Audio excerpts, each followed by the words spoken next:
everybody, it's Rebecca here at Y Mermaids, and it's time for my June wrap-up. Wow, this summer, it's already flying by. It's already the end of June. So we're just rolling along. I read 5 things in June, and I'll show you why it was only 5 at the end. 2 of them were audiobooks, 3 of them were regular old books, and I had an average rating of a 3.9.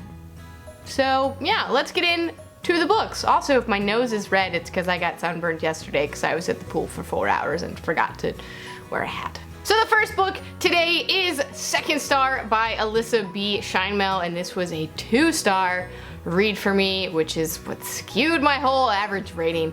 So basically, it's a Peter Pan retelling. I was really excited about it because I love Peter Pan. I read all the Peter Pan retellings I can get my hands on. So I read it and I was like, yes, a contemporary, it's what I want right now, it's Peter Pan, it's like cool surfer, it's like Peter Pan in contemporary California. And I was like, cool, there's surfers, Peter Pan's like a surfer gang, and the Lost Boys, and like Captain Hook is like a rival surfer, and I was like, cool, I'm down for this, I got this. No. I was not a fan. There was a weird love triangle and people were acting all sorts of like, it's like they took the characters of Peter Pan and then just like, I'm not gonna stick to anything that these characters actually are. And I didn't like that. Like, no, Hook is bad. He is a bad guy. He is not a love interest. Do not fall for Hook. And then there was this whole weird like psychological thriller aspect of it that I just wasn't feeling. I wasn't happy. It was not a good start to my month. It was not an appropriate retelling of Peter Pan for me.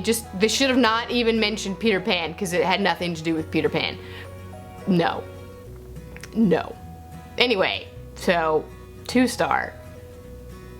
Disappointing. Next up was the last book I read in the month, actually, and it was an audiobook, and it was Where Am I Now by Mara Wilson, who is, if you don't know, she was the actress in Matilda and Mrs. Doubtfire and Miracle on 34th Street. Like, you saw her everywhere back in the 90s as a young child, and she was everywhere, and she was great, and I loved her, and I loved Matilda, and I loved Mara Wilson, and I was like, yes. So she wrote a book. She's like a writer now. It's really cool. And so this book is called Where Am I Now? I listened to the audiobook of it, and it's her stories of childhood and accidental fame, I think is the subtitle. I liked it. I gave it 3.5 because I didn't feel like as captivated by the story. Like, I didn't care in some ways, but in other aspects I did really enjoy it. Like, she talks about her issues with mental health, such as anxiety and OCD, which I had no idea she struggled with, and so that was really eye-opening, and I really liked hearing about it. And I also really appreciated she gave a really touching tribute to Robin Williams, whose death still affects all of us, I feel like, and I didn't even know him, so I can imagine how she must feel. So her tribute was really nice.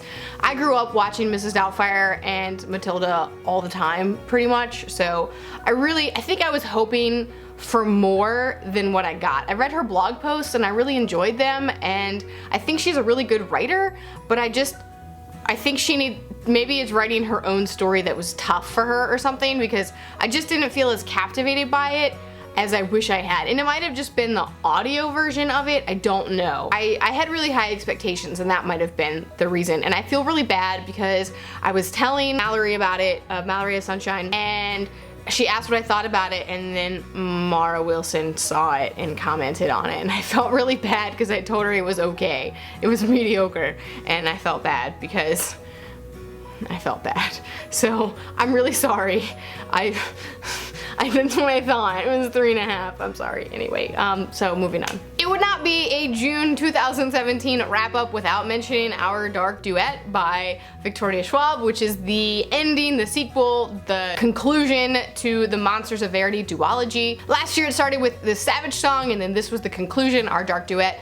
And it's basically monsters are real in this world, and there's 3 different types of monsters, sort of, and what is good and what is evil and that kind of thing, and the monsters are brought about by evil acts of humans, which is really cool, and I really like the concept. I really love the story. I love the characters. I think I liked the first one better, and so this one was only a 4-star read for me, just because it wasn't like amazing, like the amazing that I generally associate with Victoria Schwab, because I love the Shades of Magic trilogy and Vicious and whatnot, and I still like this. It is a lot more YA though, which might be why I didn't love it as much, but it is very fast paced. Like, things happen and they roll and things just go, so which I appreciate, because I don't feel like I'm like dragged down a little bit. And so I liked it. I didn't love it, but I did really like it, and I'm not going to say much about what it's about because spoilers for the first book. So I had 2 5-star reads this month. What? That never happens. That never happens. And the first one, it was an audiobook, and it was And Then There Were None by Agatha Christie, which for some reason I've never read before.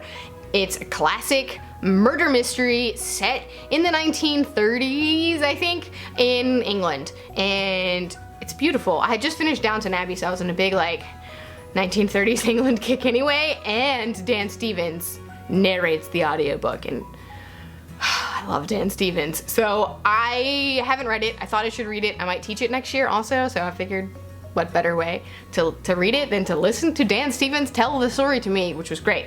The only problem I had was that there are a lot of characters in And Then There Were None. Like, there are 10 of them, and it's a lot to follow in the beginning, so I did actually have to pull the book out and reread sections of it just to remember which character was which. But once I got past that, like, it's great. It's a murder mystery. It's cool. They're so on an island, and they slowly start to die one by one, and it follows a nursery rhyme, and it's cool, and it's a classic.